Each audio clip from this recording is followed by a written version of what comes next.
Hi, I'm Doug from Mozilla. I'm really sorry that I couldn't be there today, but I just wanted to tell you some stuff about open badges. Now, we at Mozilla are really excited because we're now at version 1.0 of the OBI, the Open Badges infrastructure, which means that we can do some really cool stuff, and people who might have been holding back in terms of integrating with open badges can now do so and know that things aren't going to change massively. So, what are open badges anyway, and why should you be interested in them? Well, open badges are the reason I joined Mozilla. Open badges are all about trying to reimagine the credential system.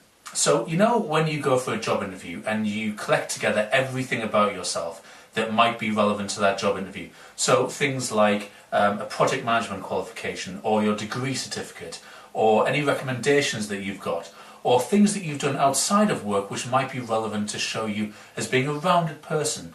All of those things you bring together for that day only, and you spread them out and you show people, and they check them each for like 2 seconds, but really they've got no way of checking whether those things that you've presented to them are valid or not, whether actually you're just blagging your way through it.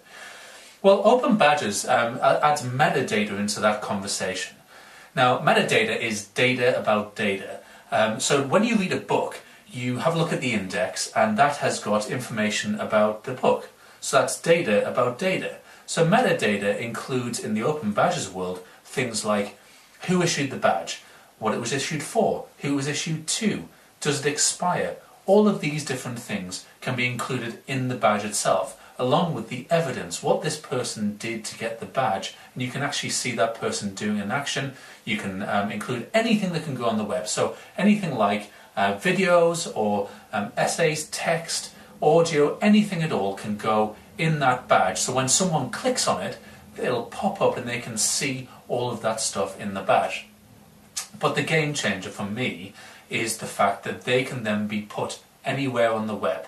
So in the same way that you can embed a YouTube video anywhere pretty much that accepts HTML, you can embed your open badges on your social media profiles, on a job site profile, on your own blog, anywhere that takes HTML, you can show your badges. People can click on them, see what you've done, and follow you through the web and see what you've done. Now that adds value because it means that no longer do you have to ask awarding bodies, accrediting bodies for their permission to do some kind of interesting work. You can start issuing badges, and then that has value in that particular ecosystem. You can show people what you know.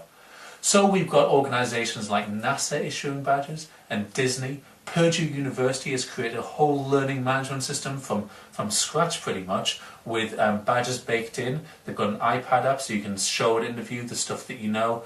There's people interested in badges like the BBC, universities, schools.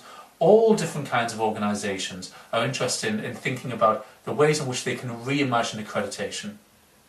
Now, if you're still not convinced, the thing which clinches it for me, I would say, is that instead of having these big qualifications, you can now break them down in really interesting ways to have new learning pathways. So you can reimagine credentials as micro-credentials. You can build these up, you can stack them in really interesting ways for lifelong learning.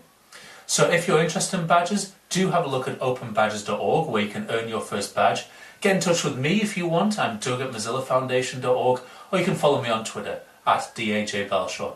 I look forward to continuing the conversation with you, and sorry again for not being there.